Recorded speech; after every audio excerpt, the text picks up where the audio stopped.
오늘의 사연 읽어드리겠습니다.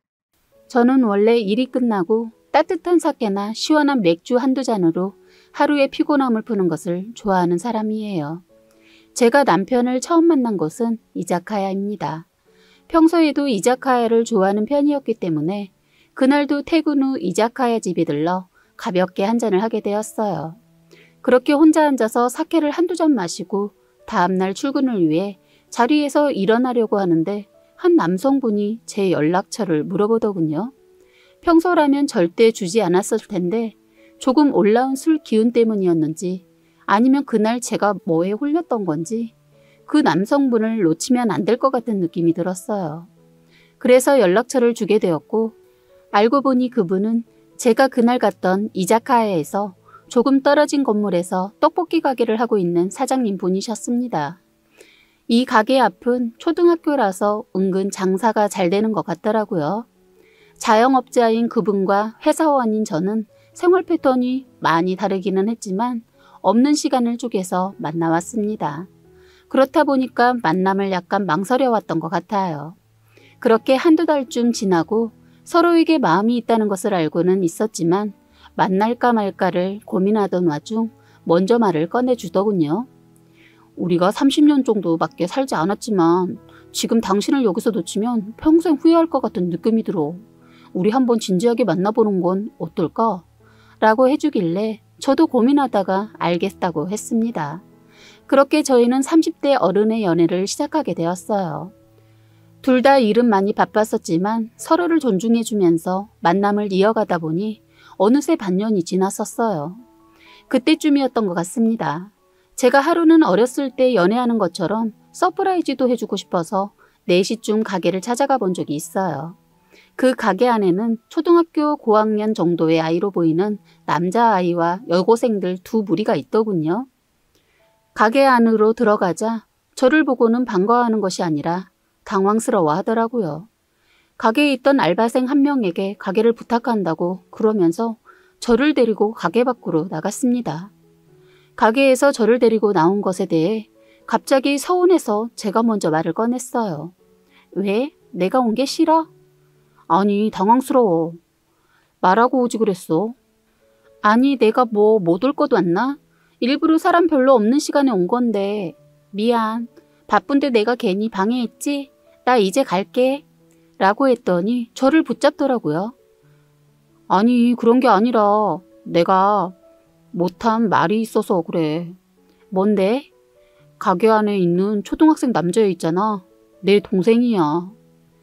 30살 남자에게 12살짜리 동생이라니 솔직히 처음에는 깜짝 놀랐어요. 남편이 얘기해 준 건 이런 내용이었습니다.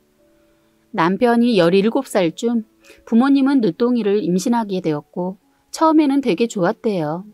그렇게 동생이 태어나는 날이 오게 되었고 아기를 처음 안아보게 되었다고 하네요. 집에서 몸조리를 하던 엄마는 몸이 급격하게 좋아지지 않아서 아빠와 함께 밤에 병원에 가던 도중 맞은편에서 오던 트럭과 부딪혀 돌아가셨다고 합니다. 그날 이후 하나뿐인 동생을 책임지기 위해 고등학교에서 나와 사회생활을 일찍 시작하게 되었다고 하더군요. 그 얘기를 듣는데 너무 안쓰럽고 마음이 아팠습니다. 물론 이렇게까지 말하는데 의심할 겨를이 없었죠. 그렇게 저는 남편의 동생인 지훈이를 알게 된 후 많이 챙겨주기 시작했어요. 솔직히 부모님 없이 크다 보면 손가락질 받는 경우가 많잖아요. 그래서 더 신경 쓰게 되더라고요. 지훈이랑도 어느 정도 친해졌을 때쯤 저희는 결혼하게 되었습니다. 지훈이와 남편, 저 이렇게 셋이서 사는데 지훈이는 말도 많이 없고 되게 착한 아이라 그런지 같이 지내는 것이 어렵지 않았어요.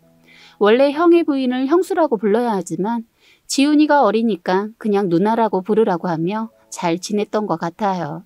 그렇게 결혼한 후 지훈이가 중학교 들어갈 때도 같이 가서 축하해주고 결혼 후 3년 정도가 지났을까 일이 터지게 되었습니다. 저희 엄마가 그때쯤에 갑자기 쓰러졌었거든요. 그래서 잠깐 친정에 내려가는 김에 일주일 정도 있다가 오기로 했었어요. 그렇게 친정집에 3일 정도 있었는데 엄마의 상태가 많이 좋아지게 되어서 이틀 정도만 더 있다가 저는 집으로 올라오게 되었어요. 남편과 지훈이는 제가 그렇게 빨리 올 줄 몰랐던 거죠. 문을 열고 들어가는데 지훈이가 남편을 형이 아닌 아빠라고 부르더군요. 아빠, 우리 밥은 언제 먹어? 좀 이따가 먹자. 아, 그리고 아빠라고 부르지 말라니까. 그렇게 계속 부르다가 습관된다. 그런데 아빠 맞잖아. 누나한테는 언제 말하려고 그러는 거야. 조용히 해. 어른들 일에 무슨 어린애가 끼어들려고 하냐? 현관문 앞에서 충격받은 저는 잠깐 생각에 빠졌습니다. 이 상황이 무슨 상황인 건지 이해하기가 정말 힘들더군요. 지금 무슨 말을 하는 거야? 현관문 앞에서 있었던 저를 보고는 둘 다 깜짝 놀라더라고요. 그리고 이어서 지훈이에게 방으로 들어가라고 했습니다. 남편은 얼굴이 사색이 되어 저를 쳐다보며 아무 말도 하지 못하더군요. 그러다가 다 오해야, 내 말 먼저 라고 하길래 제가 소리를 지르면서 제대로 얘기하라고 악을 질러대니 사실대로 말하더라고요. 네, 다들 예상하셨다시피 지훈이는 남편의 아들이었던 것입니다. 남편의 부모님이 지훈이를 낳고 아프셔서 돌아가시는 것이 아니라 사고친 남편을 집에서 쫓겨냈던 것이었습니다. 17살이라는 불타는 나이에 첫 여자친구와 잠자리를 가지게 되었고 피임이라는 것에 대해 무지했던 둘에게는 아이라는 생명에 벌이 찾아오게 된 것이죠. 남편은 여자친구에게 자신이 책임지겠다며 걱정하지 말라고 했다고 합니다. 그래서 남편은 고등학교도 그만두고 여기저기 빌고 다니면서 일을 얻어 생활비를 벌어왔다고 하네요. 하지만 자신의 삶을 이렇게 망가뜨릴 수 없다고 생각했던 여자친구는 지훈이를 낳고 도망갔다고 합니다. 그래서 남편은 시부모님 집으로 아이를 데리고 들어갔는데 절대 이 아이를 인정할 수 없다고 하면서 내다버리지 않는다면 널 버리겠다고 얘기했다더군요. 그 말을 듣고 며칠을 고민하던 남편은 아이를 포기하려고 마음을 먹었다고 합니다. 아이를 안아서 데리고 나왔는데 하루 종일 울고불고 난리치던 아이가 갑자기 남편의 손을 잡고는 방긋 웃어주었다고 해요. 그 모습을 보고 방금 한 생각에 대한 죄책감이 생기며 이 아이를 자신이 제대로 책임져야 하겠다는 생각이 들었다고 하네요. 그래서 악착같이 살아왔다고 합니다. 그러던 중 저를 만나게 되었고 정말 놓치고 싶지 않았대요. 그런데 자신에게 아이가 있다고 하면 떠날까봐 두려웠고 사실대로 말할 자신이 없었다고 하더군요. 처음에는 저를 속였다는 사실에 너무 화가 나고 소름이 돋으면서 온몸이 떨리더라고요. 그 사실을 알자마자 남편의 뺨을 3대 정도 때리고 간단하게 재짐을 싸서 밖으로 나왔습니다. 생각할 시간이 필요했거든요. 그렇게 일주일 정도 저만의 시간을 보낸 후 저의 결정은 남편의 곁에 남는 것이었습니다. 솔직히 지훈이는 정말 제 아이처럼 챙기기도 했고 남편 같은 사람을 만날 수 없을 것 같았거든요. 그 안에 혼인신고 소송도 알아보고 이혼 전문 변호사도 찾아갔었어요. 사기 사실을 알고 난 후 3개월 안에 소송을 청구해야 혼인 취소가 가능하다고 하는데 이 기간이 지나게 되면 혼인 취소가 아니라 이혼 소송으로 넘어가게 된다고 합니다. 그래서 더 신중하게 빨리 고민하려고 했던 것 같습니다. 저의 결정이 끝나고 저는 집으로 다시 돌아가게 되었고 이젠 더 이상 저희의 굳건해진 가족을 건드릴 사람이 존재하지 않는다고 생각했어요. 지훈이도 이제는 저를 누나가 아닌 엄마라고 부르기 시작했고 저도 엄마가 되기 위해 노력하면서 저의 가족들은 단단해졌거든요. 그런데 1년 정도가 지났을까? 한밤중 남편의 폰으로 어떤 여자에게서 문자가 오는 것을 발견하게 되었습니다. 남편은 잠기가 어둡고 저는 많이 밝은 편이라 자그마한 소리에도 잘 깨는 편인데 그날 남편의 폰이 무음이 아니었어요. 잠에서 깬 저는 남편의 폰을 무음으로 바꾸려다가 문자 내용을 보게 되었습니다. 우리 한번 보자. 이렇게 피한다고 되는 게 아니잖아. 너도 날 사랑했잖아. 너 그 여자 사랑하지 않는 거 알아. 우리 다시 시작해보자. 저는 이 문자를 보자마자 피가 거꾸로 솟고 이 사람이 이젠 바람까지 피는 건가 싶어 남편을 그 즉시 깨웠습니다. 그런데 남편이 일어나서 오해할 만한 상황을 만들어서 미안하다고 무릎 꿇고 빌더군요. 문자 속 여자는 바로 지훈이를 버리고 간 생모였습니다. 자신이 어디서 사는지 뭐라고 사는 건지 어떻게 한 건지는 모르겠는데 한 달 전부터 이 여자에게서 문자가 온다고 하더라고요. 그런데 문자 내용들이 모두 다시 잘 해보자는 얘기였으며 지은이 엄마는 나니까 곁에 있는 그 여자는 버리라는 내용이라고 하더군요. 제가 알기 전에 정리하려고 했지만 차단을 해도 다른 번호로 계속 문자를 보내서 어쩔 수 없었다고 해요. 남편은 진짜 자기를 한 번만 믿어달라며 정리하겠다고 하더군요. 그래서 제가 지금 이 여자한테 다음날 우리 집으로 오라고 문자하라고 시켰습니다. 그날 밤 화가 나서 잠이 안 들어서 거의 뜬 눈으로 밤을 지샌 것 같아요. 그 다음 날이 되었고 저는 지훈이를 친구 집에서 놀고 오라고 보낸 후 남편과 함께 그 여자를 기다렸습니다. 저는 남편에게 최대한 저희가 얘기할 때 끼어들지 말라고 얘기했어요. 무슨 낯짝인지 약속 시간에 맞추어 저희 집에 왔더라고요. 남편은 우선 집에 들어오라고 했고 집 안에 들어온 이 여자는 저를 보고는 깜짝 놀라더군요. 어머, 저 여자 뭐야? 우리 둘만 얘기하는 거 아니었어? 그래서 제가 일단 앉으기나 해 라고 했더니 순순히 앉더라고요. 너 지금 여기 무슨 낯짝으로 찾아온 거니? 애 버리고 갔으면 잘 살기라도 했어야지. 혼자 애 키우는 사람한테 왜 다시 연락하고 난리야? 어머, 얘 뭐래? 수찬아, 그냥 우리 둘이 나가서 얘기하자 라고 하면서 저희 남편 팔을 붙잡더군요. 남편이 그 여자의 손을 힘껏 쳐냈더니 옆으로 밀려 떨어지더라고요. 내가 왜 너랑 나가서 얘기를 해야 하는데 지금 내 곁에 있는 사람은 이 사람이고 이 사람이 말하는 게 곧 나니까 입 닥치고 듣기나 해. 남편이 그렇게 세게 나올 줄 몰랐는지 당황하면서 다시 자리에 앉더군요.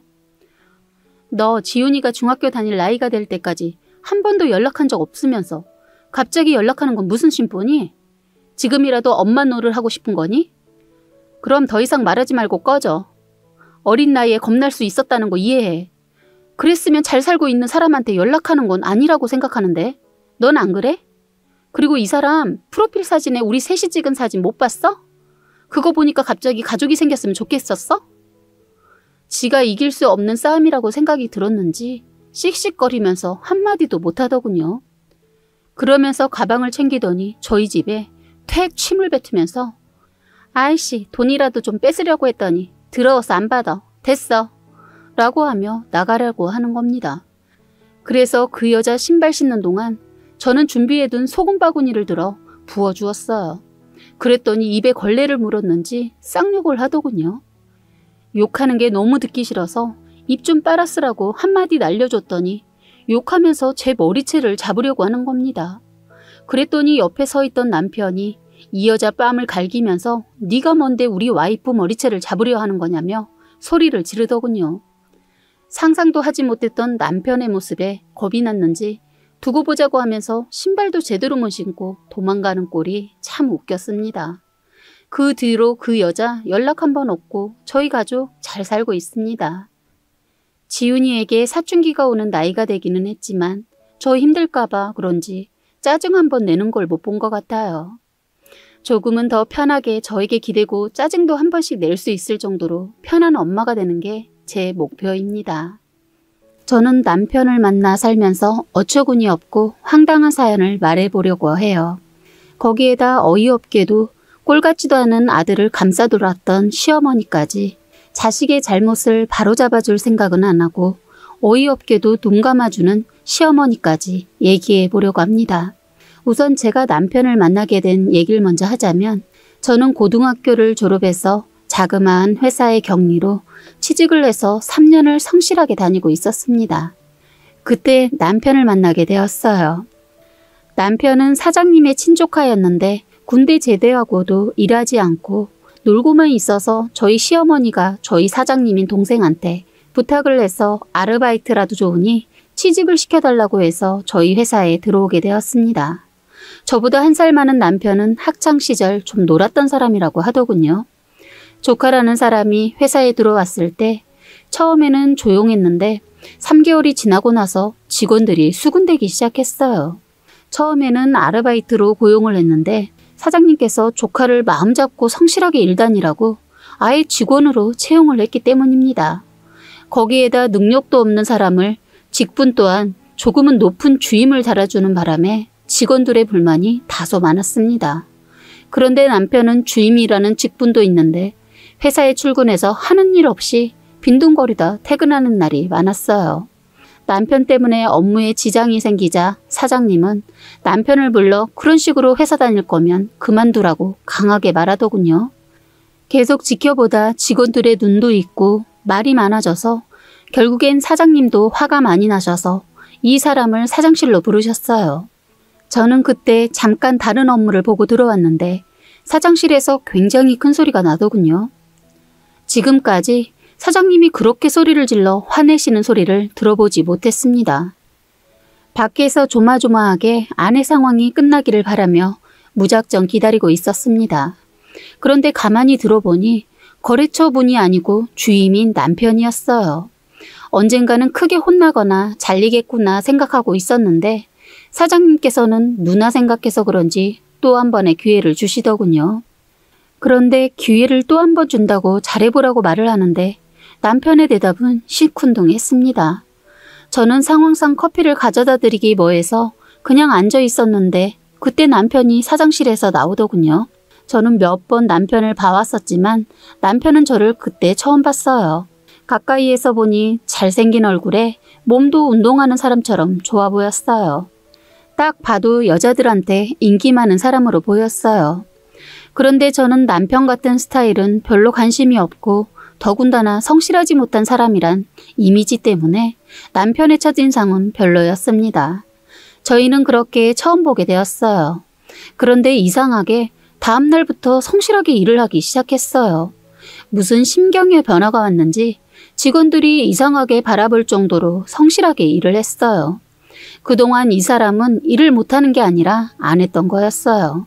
성실하게 일하는 모습에 저도 어느 순간 남편한테 관심이 가게 되었고 그러다 저희는 결혼까지 하게 되었습니다. 연애를 시작하고 얼마 안 됐을 때 나중에 남편한테 물어본 적이 있었는데 남편 말이 처음으로 저를 본 날 사장님한테 혼나고 나오면서 저를 본 순간 너무 쪽팔렸다고 하더군요. 그래서 결심을 하게 되었다고 하네요. 저에게 관심을 받기 위해서는 열심히 일하는 것밖에 없다고 판단하고 그날부터 정말 성실하게 일했다고 했어요. 그런 모습에 저도 어느새 남편한테 마음을 뺏기는 바람에 사랑을 하게 된 거고요. 저희는 사내 비밀 연애를 하다 아이가 생기면서 결혼했어요. 저는 아이를 가졌어도 일을 그만두지 않고 계속 남편과 함께 일을 다녔습니다. 저희는 아이 낳고도 정말 행복하고 사랑했어요. 그런데 아이를 봐주시던 시어머니께서 아이를 돌보다 욕실에서 넘어지시는 바람에 제가 할 수 없이 일을 그만두고 시어머니 병간호와 아이를 봐야 했습니다. 제가 퇴사를 하고도 사장님의 전화는 끊이지 않으셨어요. 워낙 오랫동안 다녔던 회사이다 보니 업무에 관한 걸 제가 거의 다 파악하고 있다 보니 신입으로 들어온 직원에게 만족을 못하시고 저에게 직접 전화를 해서 물어보시곤 했어요. 사실 회사를 그만뒀지만 그만둔 게 아니었습니다. 짬짬이 회사에 가서 신입에게 업무를 가르쳐주곤 했기 때문입니다. 그런데 다 가르쳤다 싶으면 신입이 퇴사를 해버리는 겁니다. 그것을 1년 넘게 해왔던 것 같아요. 그래서 나중에는 사장님께서 저의 월급을 올려주시면서 다시 출근하길 원하셨어요. 어머님은 그때 사고로 아이를 봐줄 상황이 아니었기 때문에 고민을 많이 하다 결심을 하고 아이를 맡기는 방향으로 하고 다시 출근을 했습니다. 그런데 한 달쯤 출근을 했을 때쯤 회사에서 이상한 소문이 들리는 겁니다. 그 소문은 다름 아닌 격리로 들어온 여직원들이 하나같이 남편이랑 썸을 타다가 나중에는 갈 때까지 가게 되면서 사장한테 들키면 그만두게 되었다는 거예요. 그중에는 아이까지 임신했다가 수술도 시켰다고 하더군요. 더 기가 막힌 것은 시어머니도 다 알고 있었다는 겁니다. 더 웃긴 것은 회사의 시어머니가 몇 번 찾아와 여직원에게 대해 물어봤다는 거예요. 잘 사는 집안인지 부모는 뭐 하는지 이런 걸 물어봤다는 겁니다. 그 의도가 뭔지 나중에 알고 기가 막혔어요. 더군다나 시어머니나 남편이 그동안 저를 속이고 아무렇지 않게 저를 대한 것이 용서가 되지 않았습니다. 남편 놈 더 용서가 안 되는 것은 저한테 자상한 척은 다 하고 저희 친정에도 둘도 없는 사이 노릇 했거든요. 저는 저희 친정에 잘하는 남편한테 고마워서 저도 시어머니한테 싫은 소리 들어도 다 참아 견디면서 잘하려고 노력했는데 이놈은 잘하는 이유가 있었던 겁니다. 다 꿍꿍이가 있었더라고요. 사건이 터지기 전 저희 아버지한테 전화가 와서 이놈이 그동안 저나 친정에 잘했던 이유를 알게 되었네요. 아버지는 저한테 말하지 않고 친정에 잘하고 저한테 잘하는 남편이 이뻤던 나머지 남편놈한테 큰 선물을 주려고 했더라고요. 친정아버지께서는 남편이 성실하게 잘 살고 있다고 하면서 가지고 계신 재산 중에 조금 떼어서 주시려고 했던 거예요. 그제야 모든 게 이해되더군요. 남편이 그걸 바라고 친정에도 잘하고 저한테도 잘하고 있었다는 걸 말입니다. 그러면서 할 짓은 다 하고 살고 있었다고 생각하니 죽여버리고 싶었어요. 선한 저희 친정 부모님을 속인 것에 더 화가 났습니다. 제가 이 모든 사실을 알기 전에 아버지가 재산을 줄 수도 있었는데 때마침 아버지 일 때문에 잠깐 한 달을 미루면서 못 줄 것 같다고 전화가 온 거였어요. 혹시라도 김서방 서운할까봐 전화했다고 하더군요. 저 알게 주면 안 받을 것 같다고 모르게 주려고 했다는 겁니다. 하늘이 도운 게 아닌가 싶더군요. 저희 부모님 정말 어렵게 사셨거든요. 부모님은 저 잘할 때 해줄 거 못 해주고 키웠다고 하면서 이제 좀 사시니까 재산을 조금 주시려고 했던 거예요. 그걸 저 모르게 당연하게 받아 처먹으려고 했다는 겁니다. 그런데 사지를 찢어놓고 싶은 건 또 있었습니다. 회사 근처에 그 전에 잘린 여자가 아직 살고 있었는데 이놈이 야근한다고 거짓말을 하고 거의 거기에서 생활하면서 그 여자도 모르게 또 다른 여자랑 바람을 피우면서 거기서 지내고 있었던 거예요. 야근 수당을 계산하는데 남편의 근무표가 야근한다는 날에 몇 번 빠진 게 있어서 물어보니 자기는 계산하지 말라고 그동안 삼촌한테 신세 진 거 갚는다 생각하고 그냥 일하겠다고 해서 그런 줄 알고 있었는데 여직원이 같은 여자로서 이건 도저히 지켜볼 수만 없을 것 같다면서 저에게 기뜸을 해주게 되어서 알게 되었습니다. 그때 남편의 바람을 알게 되었네요. 저는 남편의 말을 그때까지 다 믿고 있어서 만약에 직원이 알려주지 않았다면 저는 계속 속고 있었을지도 몰라요. 회사에 숙박실이 있었기 때문에 남편은 그 여자 집에 있다가 새벽에 회사로 넘어와 숙지실에서 자고 있었기 때문에 의심을 할 수가 없었죠. 그 여자도 순진해서인지 회사에서 쫓겨났음에도 불구하고 그냥 남편이 하라는 대로 남편이 주는 생활비 받으면서 숨어서 지내고 있었던 겁니다. 순진한 초년생 꼬셔서 그렇게 지낸 것이었죠. 남편만 바라보고 있던 그 여자애는 결혼까지 생각하고 있더군요. 남편 이놈이 그 애에게 저랑 곧 이혼할 거라고 거짓말까지 해서 잡고 있었어요. 그 여자의 집을 가서 보니 가관이 아니었습니다. 완전 살림하는 집이었어요.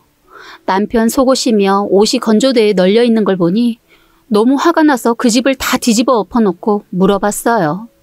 도대체 왜 유부남인 걸 알면서 접근했냐고 물어봤습니다. 이 둘의 관계가 시작된 것은 회식을 하고 회사 근처에 살고 있는 그 여자애를 남편이 데려다 주겠다고 해놓고 술을 더 권해서 먹다가 여자애가 술에 떨어지자 데려다 준다면서 나쁜 짓을 했다는 겁니다. 서로 사랑해서 시작된 관계가 아니다는 것이죠. 그래서 회사의 남편 별명이 신입 잡아먹는 나쁜 새끼로 유명하더군요. 사실 더 심한 말인데 그나마 융화시켜 쓴 말입니다. 그렇게 해서 저는 남편놈 새끼한테 더 이상 바랄 것도 없고 해서 깨끗하게 헤어지려고 했는데 또 어처구니 없는 일에 이대로 끝낼 수가 없어서 다 뒤집어 엎어놓고 나왔습니다. 이놈이 저희 친정에 가서 주시려던 재산 빨리 달라고 했다는 겁니다. 아버지가 모르시는 줄 알고 저희 친정을 찾아간 것이죠. 아버지한테는 제가 남편놈에 대해 더 알아보고 이미 다 말씀드렸는데 남편놈 그걸 모르고 저희 친정집에 간 거예요. 제 발로 저 손길을 택한 거죠. 아버지 남편놈 하는 말 다 듣고 나서 마당으로 부르시더니 창고에서 나스를 들고 나와 멱살을 잡고 말했다고 해요. 2번 다시 은정이 앞에 나타나면 이 나스로 목을 베어버린다고. 남편놈 아버지의 그런 모습을 한 번도 못 보아서 그런지 겁에 질려 도망갔다고 하더군요. 아버지 전화 받고 남편놈 기다리고 있었는데 집에 들어오지 않더군요. 저는 간단한 짐을 챙겨 친정으로 가 있었고 집도 제 명의라 그냥 손해 조금 보고 다 처분해버렸어요. 일주일쯤 되니 시어머니 남편놈 저희 친정집으로 찾아와서 잘못했다고 빌더군요. 저희 아버지 인자하시고 엄청 착해 보이는 인상이지만 한번 화나시면 끝장 보시고 뒤도 돌아보지 않는 분이신데 이 사람들이 저희 아버지를 만만하게 보고 겁도 없이 저희 집을 찾아왔더군요. 아버지는 대문을 열어주지 않고 마당에 있는 호스를 들어 시어머니와 남편한테 물을 뿌리셨어요. 그러시면서 썩은 냄새 진동하니까 당장 꺼지라고 고함을 지르셨어요. 아버지는 남편놈 내연녀까지 다 찾아내셔서 법적 조치 취하고 사장님 찾아가 남편놈에 관한 거 다 밝히고 회사에서 내쫓을 것을 다짐받았어요. 사장님도 사원들 때문에 더 이상 남편을 눈 감아줄 수 없어서 자르는 걸로 했습니다. 시어머니 노발대발했지만 자기 동생이어도 더 이상 안 되는지 포기하시더군요. 그래서 저는 이혼은 아버지의 힘으로 깔끔하게 정리하고 친정에서 살고 있어요. 나중에 소식 들었는데 전 남편이란 이놈은 몸의 세포가 다 바람세포였나 봅니다. 한 여자 만나면서 여러 여자를 한 번에 걸치고 만나다 결국 들켜서 지금은 꼴이 우습게 되어 있다고 들었네요. 어떻게 보면 하루빨리 이놈의 바람을 알게 되어 끝내버린 게 얼마나 다행이 아닌가 싶습니다. 시어머니 아들 바람 눈 감아주다 결국엔 아들 빚 때문에 여기저기 일 다닌다고 들었네요. 사고뭉치 아들 뒷바라지 죽을 때까지 하지 않을까 싶네요. 사연은 여기까지였고요. 구독과 좋아요, 알림 설정 부탁드리겠습니다.